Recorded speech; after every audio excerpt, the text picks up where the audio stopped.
আসসালামু আলাইকুম এভরিওয়ান। কি অবস্থা সবার? কেমন আছেন সবাই? আশা করি ভালো আছেন। আমরাও আল্লাহ তাআলার অশেষ রহমতে ভালোই আছি আলহামদুলিল্লাহ। আমি সুমাইয়া জান্নাত আপনাদের মাঝে আবারও একটি নতুন ব্লগ নিয়ে হাজির হয়েছি। আশা করছি পুরো ভিডিওটি জুড়ে আমার পাশেই থাকবেন। আই হোপ আপনাদের কাছে ভালোই লাগবে। তো যাই হোক, আজ কিন্তু সকাল থেকে ক্যামেরাটা অন করা পসিবল হয়নি। আজ একদম দুপুরের রান্না বান্না শেষ করে দেন আমি ক্যামেরাটা অন করেছি।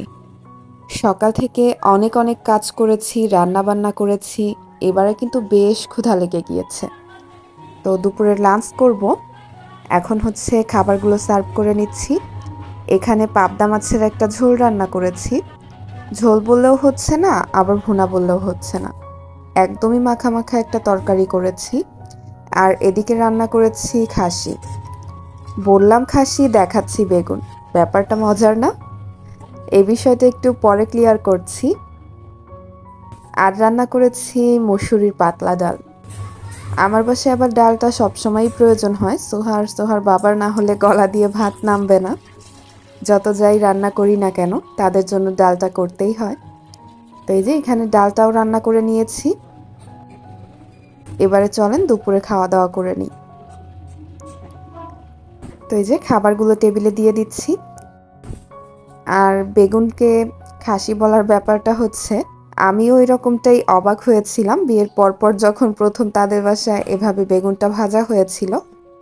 এখানে দেখে হয়তো বোঝা যাচ্ছে না, বেগুনটা কিন্তু একটু অন্যভাবে কাটা, একটু বাঁকা বাঁকা করে।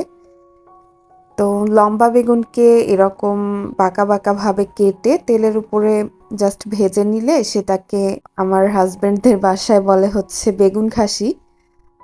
তো এই নামটা শুনে একটু অবাক হয়েছিলাম। বিয়ের পর যখন মা এই রান্নাটা করেছিল, বলছিল খাসি করেছি, তো আমি তো ভেবেছি সত্যিই বোধহয় খাসি।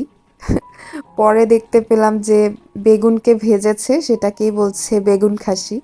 মজার না ব্যাপারটা? এভাবেই কিন্তু ডস খেয়েছিলাম।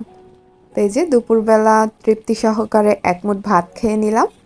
আর এবারে হচ্ছে আবারও কিচেনে চলে এসেছি, কাজের ছুটি নেই। মনে হলো বিকালে কি খাবো, তো বিকালের জন্য একটু কাস্টার্ড রেডি করে রাখবো। ফ্রিজ থেকে দুধ নামিয়ে রেখেছিলাম গোসলে যাওয়ার আগে। এবারে দুধটা জাল করে নিচ্ছি। আর এই সাইডে একটা কাপের মাঝে আমি কাস্টার্ড পাউডারটাকে একটু দুধের সাথে গুলে নিব। না হলে দেখা যায় ডিরেক্ট যদি চুলায় আমি দুধের মাঝে পাউডারগুলো দিতে যাই, তখন কিন্তু দলা পেকে যায় আর পাউডারটা দুধের সাথে মিক্স হতে চায় না। তো এভাবে যদি আলাদাভাবে একটা কাপে মিক্স করে নেওয়া যায়, তাহলে কিন্তু খুব ইজিলি সবটুকু দুধের সাথে কাস্টার্ড পাউডারটা একদম মিশে যাবে, কোনো লাঞ্চ থাকবে না। তো যাই হোক, আমার বাসায় কিন্তু কাস্টার্ড পাউডারের বিশাল একটা বয়াম আনা আছে। ওরকমভাবে তেমন বেশি রান্না করা হয় না। সোহা আসলে জিনিসটা একদমই পছন্দ করে না খেতে। সোহার বাবাই যতটুক খায়, আর আমি তো খেলে খেলাম, না খেলে নাই। তো যাই হোক, এখানে হচ্ছে কাস্টার্ড পাউডারটা দিয়ে একটা ঘন টেক্সচার তৈরি করে নিয়েছি। আর এবারে হচ্ছে দুধের মাঝে আমি 1 চামচ চিনি দিয়ে দিলাম। খুব বেশি মিষ্টি অ্যাড করব না, যেহেতু পরে আবার ফ্রুটস অ্যাড হবে। তো আমি হচ্ছে ব্রাউন সুগার অ্যাড করেছি। আর দেন হচ্ছে কাপটার মাঝে থেকে আমি একটু একটু করে কাস্টার্ডের যে মিশ্রণটা আছে সেটা ঢেলে দিচ্ছি, আর এক হাত দিয়ে আবার একটু নাড়াচাড়া করে দিচ্ছি। এতে করে মিশ্রণটা খুব ভালোভাবে দুধের সাথে মিশে যাবে। আর এদিকে হচ্ছে কিছু স্টিক নুডলস আমি আগে থেকে অন্য একটা পাত্রে সেদ্ধ করে রেখেছিলাম, সেটাও একটু মিক্স করে নিচ্ছি। এই জিনিসটা আসলে অপশনাল, বাসায় যদি সাগোয়া না থাকে বা নুডলস থাকে, তো চাইলে কিন্তু এভাবে সেদ্ধ করে দিয়ে দেওয়া যায়। প্যাকেট যে ফালুদা রান্না করা হয়, ওটার মাঝে কিন্তু এভাবে নুডলস, সাগু এগুলা দেয়া থাকে, খেতে ভালোই লাগে। তো আমিও কিন্তু এজন্য একটু নুডলসটা অ্যাড করেছি। আর এবারে আমি ডিশ আউট করে নিলাম। একটা লিড সহ পাত্রে আমি ঢেলে নিয়েছি মিশ্রণটা। একটু ঠান্ডা হওয়ার পর আমি এবারে ফ্রিজে রেখে দিব আর একটু বেশি ঠান্ডা হওয়ার জন্য। যে কোনো মিষ্টি জিনিস দেখবেন একটু ঠান্ডা ঠান্ডা খেতেই কিন্তু ভালো লাগে। তো ফ্রিজে রাখা থাক, বিকাল টাইমে বের করে খেয়ে নিব।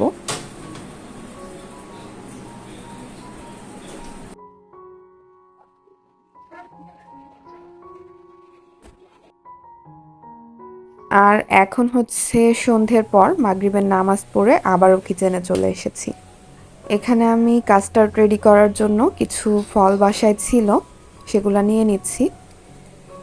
খুব বেশি ফ্রুটস অ্যাড করছি না, আপেল আর হচ্ছে কলা, সাথে খেজুর।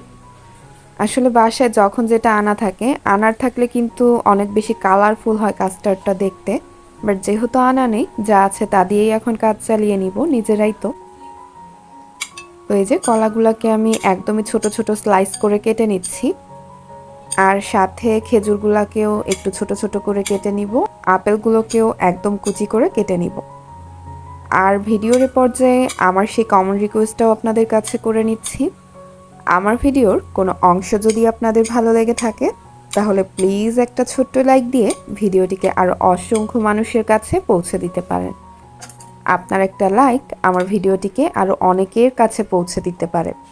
সো প্লিজ একটা লাইক দিয়ে দেওয়ার চেষ্টা করবেন।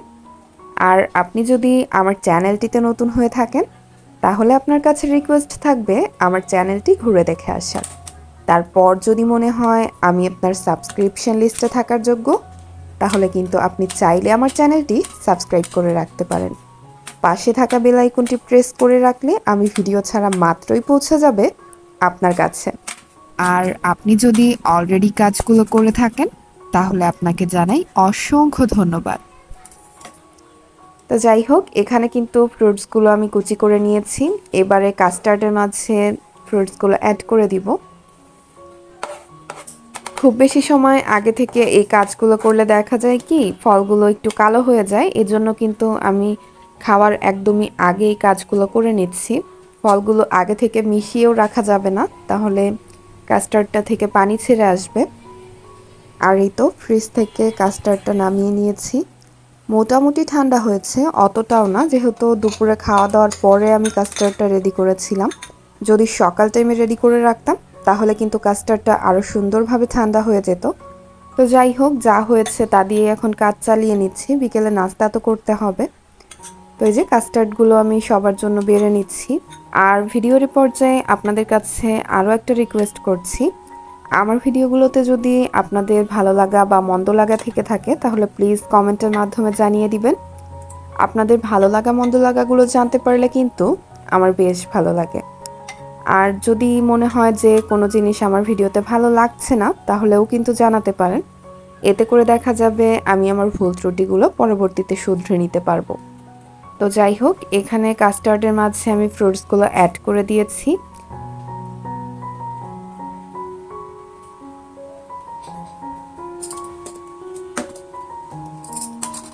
আর এবারে আরও একটু লোভনীয় করে তুলতে আমি কিছুটা আইসক্রিম অ্যাড করে দিলাম। আর বিকেলের নাস্তায় কাস্টার্ড খেতে খেতে আপনাদের কাছে বিদায়ও চেয়ে নিচ্ছি। সবাই ভালো থাকবেন, সুস্থ থাকবেন। আল্লাহ হাফেজ। আসসালামু আলাইকুম।